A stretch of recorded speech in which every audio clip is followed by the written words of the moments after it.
más? Bienvenidos una vez más a este tiempo de altar familiar. Creo que todos anhelamos pertenecer a una iglesia perfecta y creo que cuando llegamos a congregarnos por primera vez, pensamos que todas las personas que estaban unidas en oración, adoración y las veíamos quebrantadas, pues eran personas que no se equivocaban, que estaban casi en un nivel cerca a ser ángeles. Pero a medida que fuimos avanzando nos damos cuenta que eran personas que tenían defectos, que tenían luchas, que estaban en procesos de formación, en procesos de transformación. He escuchado a lo largo de toda mi vida cristiana personas que dicen: yo no voy a la iglesia cristiana porque ahí fulano de tal asistía y Perencejo hacía aquello y lo otro. Porque tal vez colocaban sus ojos en la obra imperfecta de las personas. Pero sin lugar a dudas, algo que nos debe unir a todos es el deseo de cambio, el deseo de ser transformados constantemente por el Espíritu Santo. La iglesia en Corinto era una iglesia que tenía muchas fortalezas. Era una iglesia que contenía un avivamiento espiritual, era una iglesia llena del Espíritu Santo. La mayoría de sus creyentes hablaban en otras lenguas. La mayoría de sus creyentes tenían uso de los dones del Espíritu. Había tal vez un exceso en estas manifestaciones, no en las manifestaciones de poder, tal vez un exceso en el uso de las lenguas de manera pública.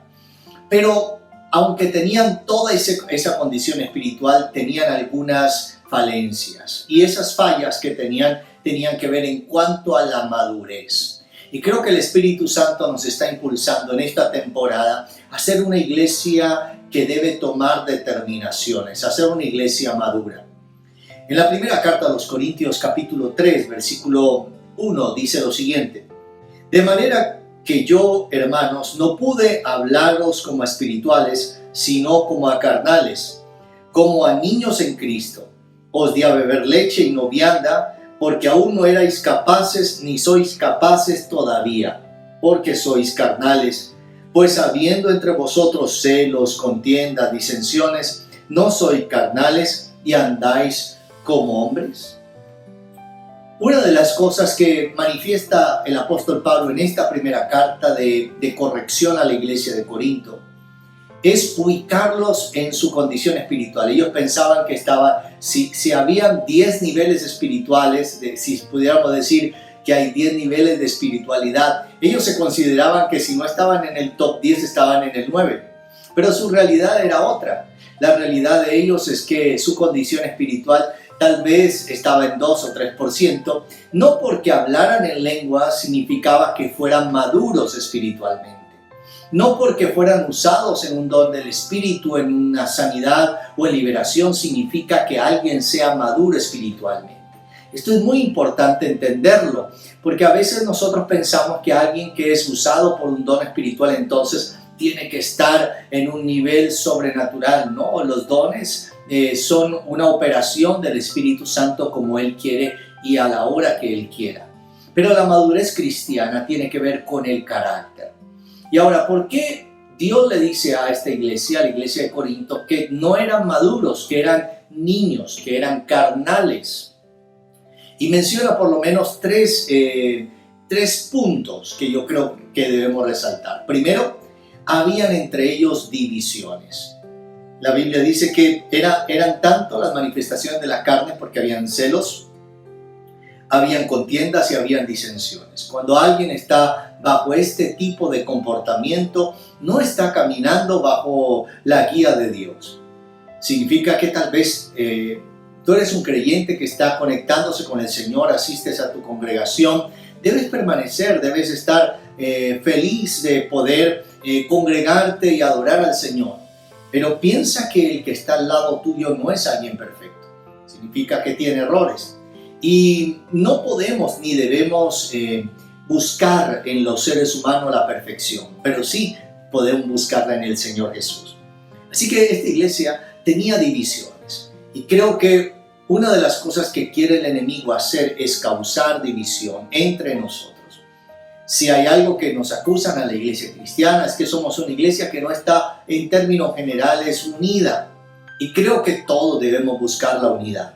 No estamos compitiendo con otros, no estamos compitiendo cuál tiene la congregación más grande, más influyente o con mayor capacidad financiera o con mejor templo. No, estamos predicando el evangelio para que cada día más personas rindan su vida a Jesús y el cielo sea llenado. Porque al fin y al cabo esa va a ser nuestra esperanza. Así que tal vez piensa un momento en casa. Piensa ahora no solamente en el término eclesial, sino ahora en nuestro hogar. Hay celos, hay contiendas, hay disensiones, hay disputas. Y si yo soy provocador de eso, ¿cómo estoy reaccionando? Y si tal vez no estoy reaccionando de la mejor manera, puede significar que el Espíritu Santo nos esté diciendo en esta hora, en este altar familiar, que debe haber un cambio y una transformación. Tal vez Él nos está impulsando hacia la madurez. Yo le comentaba a la iglesia el día de ayer que la palabra madurez que aparece en la carta a los Hebreos es una palabra muy interesante. Teletoi. Teletoi es una palabra que se usa, el tel es una palabra griega que se usa para el telescopio que usaban los piratas que se abrían por partes. Y para alcanzar su mayor alcance o profundidad, tenía que ser desplegado totalmente. Esa es la raíz de esa palabra madurez. Significa que cuando soy maduro, tengo que desplegar en mi carácter todo el potencial. Pero esa palabra también significa algo muy, muy bonito, que significa es que es completo. Ningún árbol suelta el fruto cuando está incompleto. Así que hoy el Espíritu Santo nos está llamando a la madurez, a que no tengamos peleas, no peleemos, no discutamos por cosas que podemos pasarlas por alto, cosas que podemos perder la discusión. Hay hogares que se enfrascan en discusiones porque uno, no perdonan, o dos, porque quieren siempre ganar la discusión. Y cuando tú ganas la discusión en el hogar, a veces puedes perderla.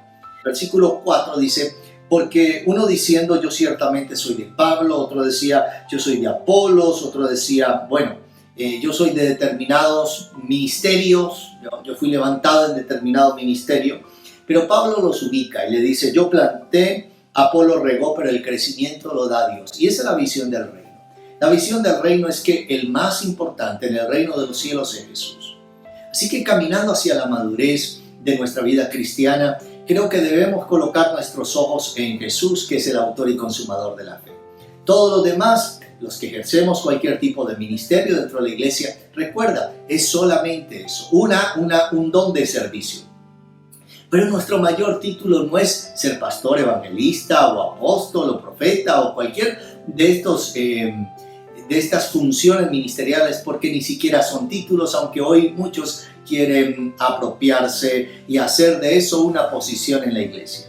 La verdad es que el mayor título es este: mirad cuán amor nos ha dado el Padre, que nos ha hecho hijos de Dios. No hay mejor título que este, que seamos hijos de Dios. Lo demás es funcional dentro del reino. Tenemos una función. Es como la mano tiene una función en el cuerpo y debe cumplir su función. No es mejor que la otra mano, sencillamente se complementa a sí mismo. En la madurez de mirar el reino de Dios, yo tengo que verme como parte de un cuerpo y debo valorar mi función en el cuerpo y debo hacer la función en el cuerpo y debo también alegrarme con la función del otro en el cuerpo del Señor.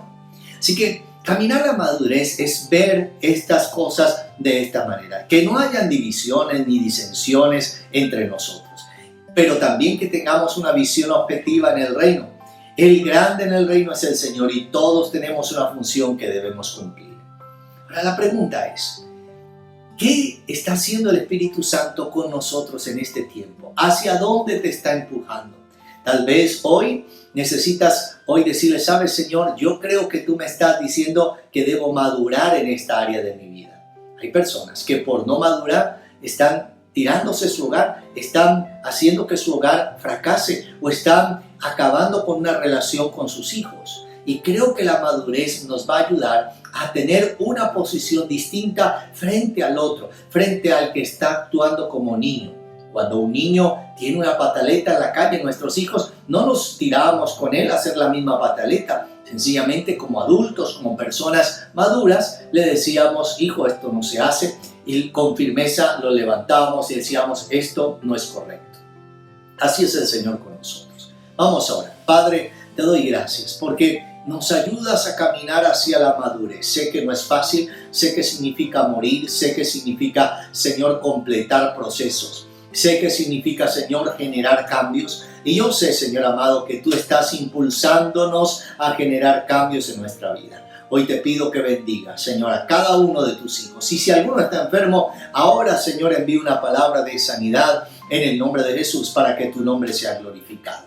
Te doy gracias en el nombre de Jesús. Amén y amén. No te pierdas el altar familiar del día de mañana. Bendiciones.